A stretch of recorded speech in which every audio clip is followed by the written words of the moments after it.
Со историски највисока постигната победа воопшто во сите настапи, екипата на Брегалница вчера во Штип со 22:0 го демолираше Ново Црнилиште во рамки на Купот на Македонија. Во листата на стрелци се впишаа вкупно 9 играчи на штипските сини. Мартин Стојанов дури 6 пати ја тресеше мрежата на противникот. Настевски и Мицковски погодија 4 пати. Велинов постигна хет-трик, Гучев се запиша 2 пати во листата на стрелци, Османовски, Дарко Стојанов, Манев и Ѓорѓиев постигнаа по 1 гол. Највисоката победа на Брегалница досега е и највисока во сите надпреварувања од осамостојувањето.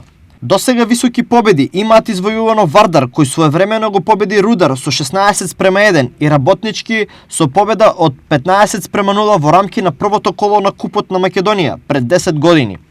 Веста за историската победа на штипските сини беше пренесена и во медиумите на соседните земји. Веќе во сабота фудбалерите на Брегалница ќе ја одиграат првата утакмица од втората македонска лига со Плочковица во Радовиш.